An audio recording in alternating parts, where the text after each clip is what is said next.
Pour changer, cet Otaku Satakusia va me parler là.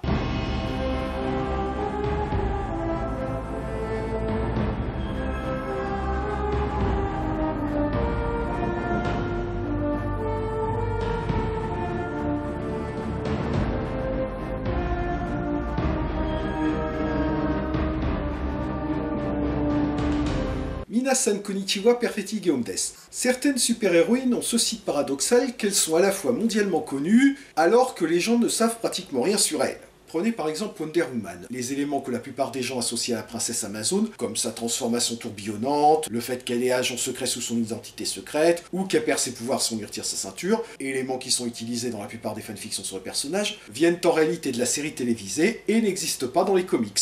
Et c'est pareil pour Vampirella. Tout le monde, absolument tout le monde connaît le personnage, mais tout ce que la plupart des gens savent d'elle, c'est que c'est une vampire et qu'elle se balade à moitié à poil. Et comme je vais vous parler aujourd'hui de l'unique adaptation live du personnage, je pense nécessaire de vous le présenter un peu. Vampirella est né chez Warren, un éditeur de comics, qui publiait des anthologies d'horreur, fortement inspirées de celles que publiait EC Comics dans les années 50, mais sous un format magazine qui leur permettait d'échapper au Comics Code Authority. Et donc, alors qu'il publiait déjà les anthologies Eerie et Creepy, Warren avait envie de publier un troisième magazine qui aurait eu un personnage féminin pour narrateur. Le scénariste Forrest J. Ackerman créa donc le personnage de Vampirella, dont le nom était une référence à Vampira, présentatrice de films d'horreur dans les années 50, mais dont l'histoire a surtout retenu sa participation au film Plan 9 from Outer Space, Deadwood. Tandis que son costume fut créé par la dessinatrice Trina Robbins. Eh oui, ce costume qu'on critique souvent pour son fanservice excessif, est l'œuvre d'une femme, d'une féministe de surcroît, car Vampirella est née à la fin des années 60, en plein milieu de la libération sexuelle et des mouvements féministes, époque où donc, pour une femme, en montrer le plus possible était une forme de féminisme. Alors que maintenant les féministes seraient plutôt du genre « Arrière, pécheresse !» Faudrait savoir ce que vous voulez, mesdames. Le magazine de Vampirella fut donc lancé en 1969 avec une superbe couverture peinte de Frank Frazetta, encore que le dessin que Warren avait initialement prévu pour la couverture, et qui sera finalement utilisé pour l'annual de 1972, avait été confié à un dessinateur français, Cocorico, le peintre Aslan, célèbre pour les pin-up mensuels qu'il réalisait pour lui. Pour qui? Bah, je viens de le dire, pour lui. Ça j'ai compris, mais pour qui? Pour lui! Qui ça? Pour lui, le magazine de charme, lui! Ah! À la différence des autres narrateurs de Warren, Oncle Creepy et Cousin Eerie, Vampirella avait pour particularité d'être à la fois la narratrice de certains récits et l'héroïne de ses propres aventures, ce qui lui permettra d'évoluer progressivement en super-héroïne. Pour ce qui est des origines, Vampirella s'inspire un peu de Superman. C'est en effet une extraterrestre vivant sur la planète Draculon, où l'eau, entre guillemets, a pour particularité d'avoir toutes les caractéristiques du sang humain, ce qui explique que sa population a évolué en des créatures buveuses de sang, et ayant certains pouvoirs associés aux vampires, comme la transformation en chauve-souris. Tell me I'm dreaming. Vampires from space. Malheureusement, avec le temps, l'activité solaire augmentant, les sources de sang de la planète se tarissent, jusqu'à l'arrivée d'un vaisseau spatial terrien sur cette planète, dont Vampirella s'empresse de tuer l'équipage pour boire leur sang, avant de se rendre sur leur planète d'origine pour y vivre de nombreuses aventures, s'adoucissant progressivement pour devenir une vampire avec un code moral, luttant contre ses confrères moins éthiques. Warren finira par mettre la clé sous la porte en 1983, et Vampirella sera rachetée par Harris, puis par Dynamite. Et en 1996, une version live du personnage allait voir le jour, produite par Roger Corman et réalisée par Jim Wynorski, qui avouera plus tard détester ce film, entre autres parce qu'il n'était pas du tout d'accord avec le choix de l'actrice principale, la James Bond girl Teliza Soto. Lui aurait préféré Julie Strain, mais les producteurs avaient mis leur veto, apparemment ils ne pensaient pas qu'elle serait crédible dans le rôle. Vous avez d'autres conneries à sortir à part celle-là? Sinon, parmi les autres actrices qui avaient été envisagées, il y avait Caroline Munro, bon choix, mais elle déclina, ou la chanteuse Paula Abdul, Camoulox. Détail amusant, au moment de produire le film, Roger Corman avait acquis les droits auprès de Harris, qui publiait les comics Vampirella à l'époque, pensant tout naturellement que puisqu'ils avaient les droits du personnage, ils avaient aussi les droits cinématographiques. Ce que pensait également Harris d'ailleurs. Mais même si les deux étaient de bonne foi, en réalité, les droits cinématographiques appartenaient toujours au créateur du personnage, faisant de ce film à la fois une adaptation officielle et une adaptation pirate. Le film a donc une très mauvaise réputation et est même détesté par son propre réalisateur, ce qui, quand on voit sa filmo, est particulièrement éloquent. Voyons donc l'étendue des dégâts. Ikuzo ?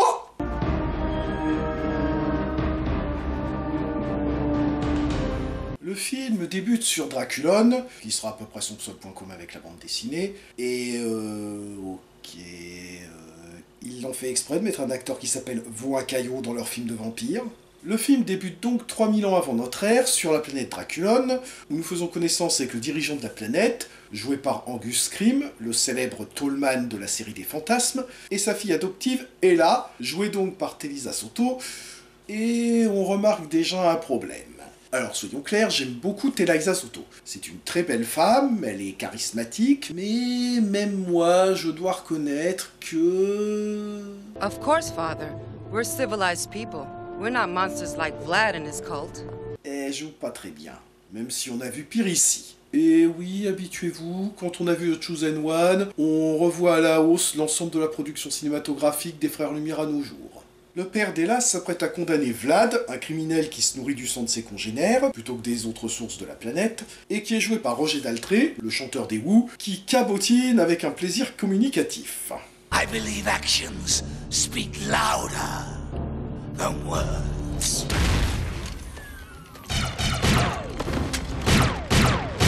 Ah oui, chouette timing, mais il aurait pas eu l'air con s'ils étaient arrivés en retard. Je crois que les actes parlent plus que les mots. J'ai dit, je crois que les actes parlent plus que les mots.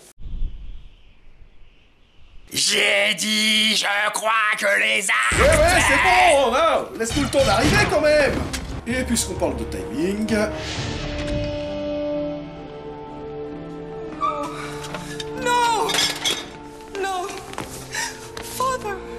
La tristesse jouée par Telisa Soto. C'est effectivement très triste. Vlad et ses complices, Trax, Demos et Sala, qui est joué par la playmate de l'année 92 Corinna Harney, ce qui veut dire qu'elle montrera ses nichons à un moment, s'enfuient à bord d'un stock shot de Not of His Earth, un autre film de Wynorski, dans lequel jouait Tracy Lord, qui jouera plus tard dans Blade, un autre film de vampire adapté d'un comic book. Coincidence, we think not. Et tout ce beau monde se réfugie sur Terre, où on se doute que Vampirella va les suivre pour les affronter. Donc le film, c'est Vampirella qui affronte sur Terre des criminels de son monde qui ont été condamnés par son père. Ok, j'avais dit en introduction que Vampirella s'inspirait beaucoup de Superman, mais c'est pas une raison pour remaker Superman 2. Flash forward jusqu'à nos jours, enfin les années 90, où nous faisons connaissance avec le chasseur de vampires Adam Van Helsing, référence au chasseur de vampires dans le Dracula de Bram Stoker. Ce n'est pas la seule référence d'ailleurs, Draculon c'est assez évident, mais même Vlad est une référence à Dracula puisqu'il est inspiré d'un personnage réel, Vlad Tepes. En examinant les images du retour d'une expédition sur Mars, Adam voit une chauve-souris sortir de la navette. On enchaîne sur un nerd victime d'une agression, dont les auteurs sont mis en fuite par l'arrivée d'Ella. Ah, mais qu'est-ce que c'est que ce costume? Oui, c'est moi Vampirella. Ok, une petite contextualisation s'impose. Au début, les auteurs voulaient employer le costume classique. Ils avaient même fait une série de photos avec Talisa dedans. Mais ils se sont rapidement rendus compte que l'actrice ne pouvait pas faire un geste sans se retrouver indécente. Et comme à l'époque on n'utilisait pas encore le scotch double face pour pallier à cet inconvénient, ils ont décidé de relooker le costume... Et ça a donné cette horreur dont on a bien du mal à dire lequel est le pire entre celui-là et celui d'Halle Berry dans Catwoman. Et au passage, ils en avaient tellement honte qu'ils ont pas osé le mettre sur la jaquette. D'ailleurs, maintenant que j'y pense, dans Catwoman, le love interest du personnage éponyme était joué par Benjamin Bratt, qui est le mari de Telisa Soto IRL. Coincidence, we think not. Le plus incroyable, c'est que Telisa est une femme tellement superbe que même habillée comme ça, elle arrive à être sexy. Do you have any idea how gorgeous you are? Et donc Ella se fait inviter chez le nerd, un certain Fourier Ackerman, sympa le clin d'œil à son créateur.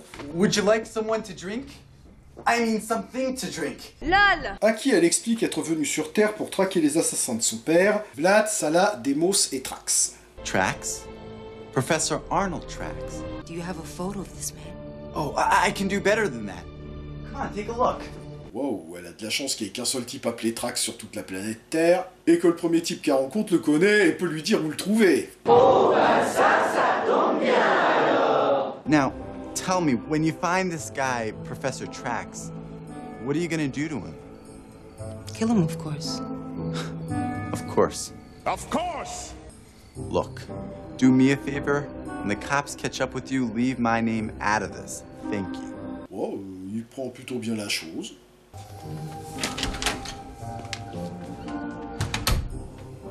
Ella.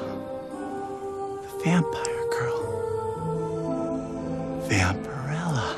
Logique qu'elle soit baptisée par un homonyme de son créateur. Pendant ce temps, à Veracruz, Demos et ses hommes nous démontrent qu'il y a plus ridicule que la tenue de Vampirella et torturent Carlos, un confrère sud-américain avec qui il a indifférent, quand ils sont capturés par la bande à Adam, une organisation de chasseurs de vampires appelée Purge. On enchaîne sur Vampirella qui attaque Trax, devenu entre-temps un professeur respectable et un père de famille.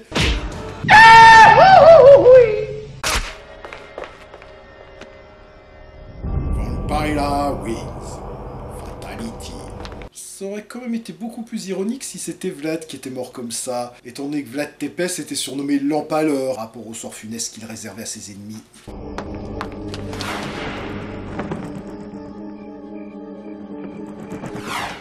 Oh putain, les effets pourraves. C'est peut-être pour ça que dans la version VHS, ils avaient supprimé ce passage, mais du coup, comme on ne voyait pas Vampirella changer de lieu, on comprenait pas pourquoi le décor changeait, ni pourquoi leur bagarre n'a pas réveillé les deux gosses qui dormaient à côté. Et attendez, le fils lit Dracula? C'est sûr que c'est de son âge? N'empêche, c'est un questionnement moral intéressant, puisqu'en assouvissant sa vengeance, Vampirella vient de faire deux orphelins innocents, et donc est-elle vraiment meilleure que les meurtriers qu'elle traque, ou « Oh, on s'en fout, on relance l'intrigue principale avec un poster de Vlad reconverti en rockstar dans la chambre !» Subtil le pseudo en plus. De son côté, la bande à Adam obtient la même info de Demos en menaçant de lui injecter de l'eau bénite. Vampy se rend donc à un concert de Jamie Blood alias Vlad. Ah, sympa le caméo de Forrest Ackerman. Par contre, ils ont supprimé une scène où il essayait de la draguer. Mais attendez, pourquoi les spectateurs ont disparu? C'était des fantômes?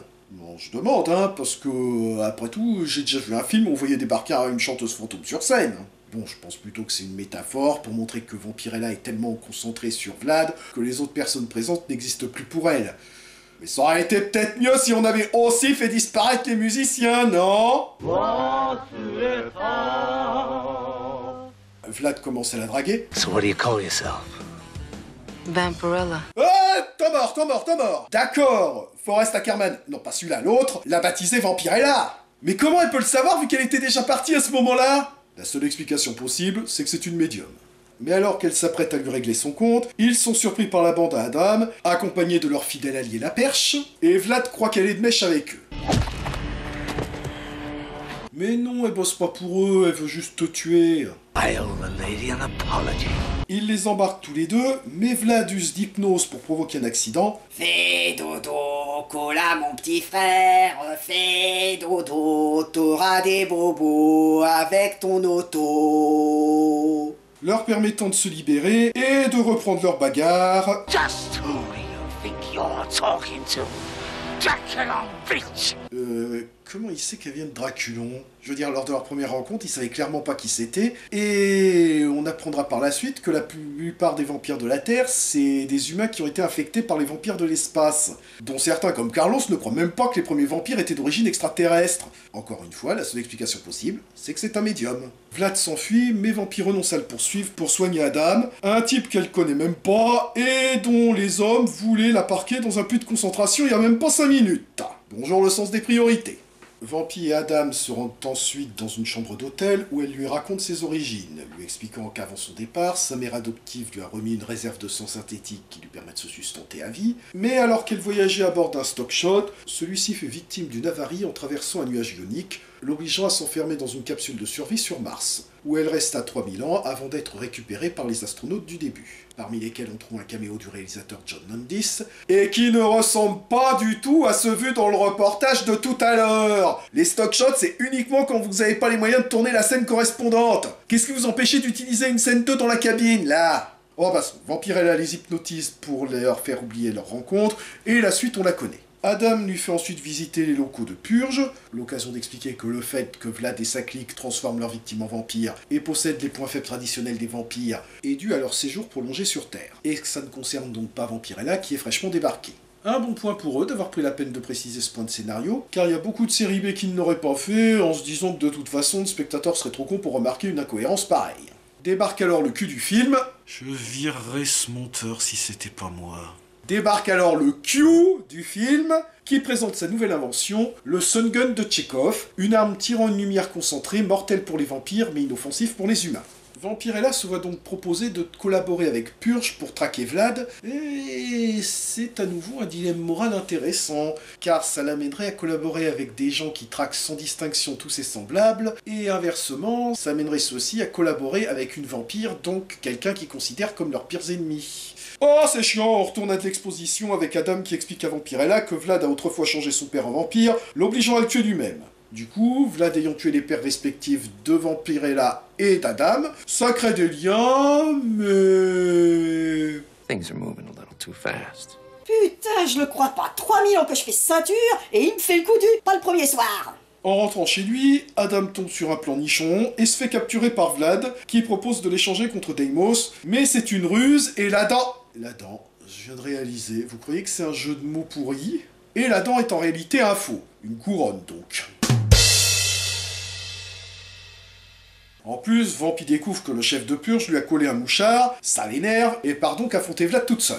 Après avoir écouté son ennemi expliquer son plan au spectateur, à savoir qu'il compte utiliser des satellites pour plonger la planète dans une obscurité totale pour que les vampires puissent agir H24, Vampirella attend le jour pour l'oxyre dans son sommeil, mais... Surprise, motherfucker! Attendez, ils dorment pas le jour, il y a pas une minute, ils ont expliqué que justement, comme tout bon vampire qui se respecte, ils dorment la journée. C'est ce que disent leurs gardes du corps humain qui travaillent pour eux sans savoir que ce sont des vampires. Ils avaient pris du café en prévision de son arrivée. Est-ce que ça boit du café, un vampire Ou alors est-ce que ça boit du sang d'un type qui a bu du café Putain, j'aurais jamais cru que je me poserais ce genre de questions un jour, moi.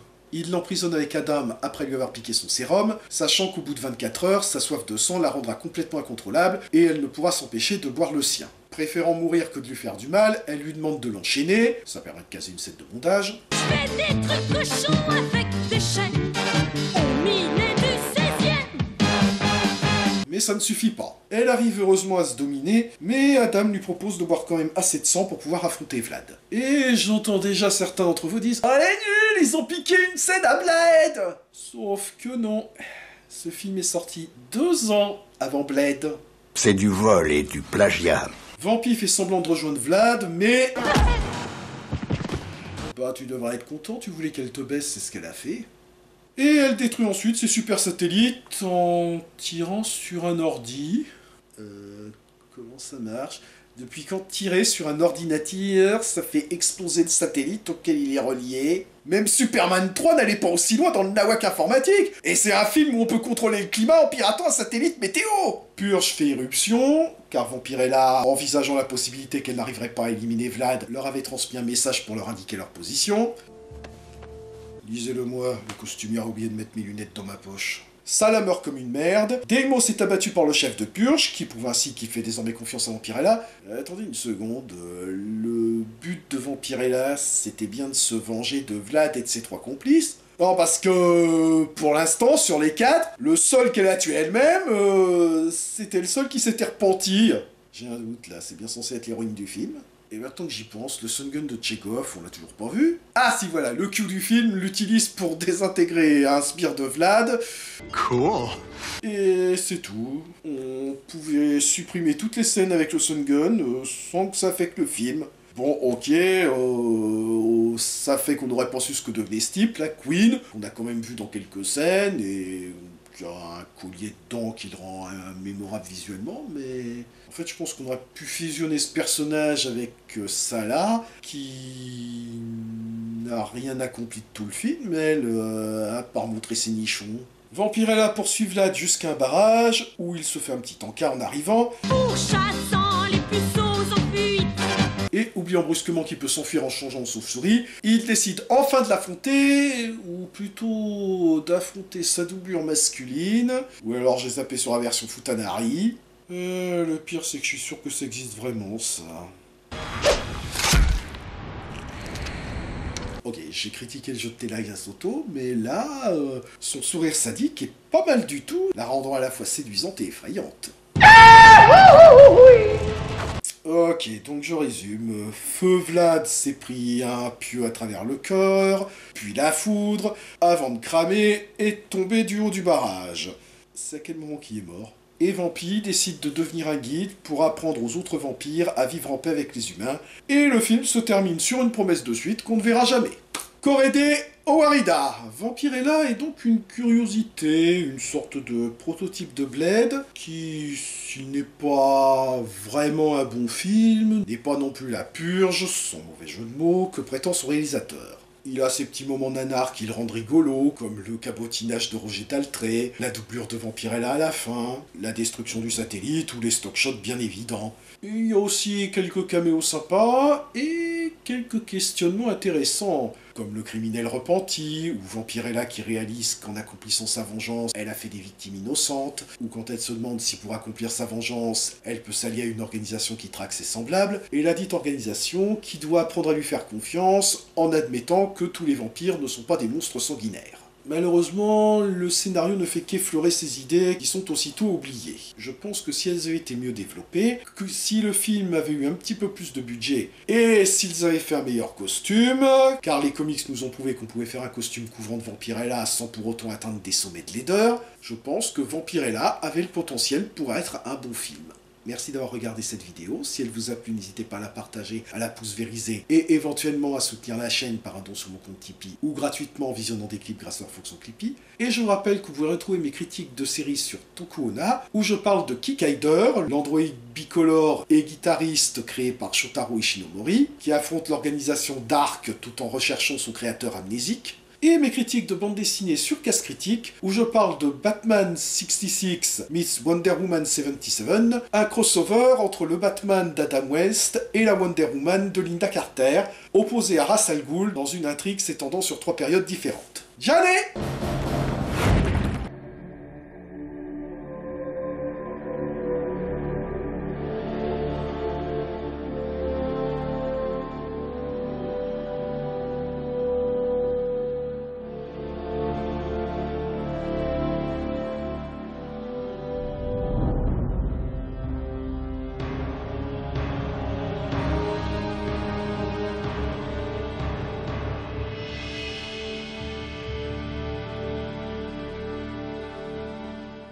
Harris finira par mettre la clé sous la porte en 1984, et le personnage sera racheté par... Ah non, c'est Warren. Depuis le début, je dis Harris, c'est Warren. Et voilà comment j'ai dû réenregistrer une partie de l'intro.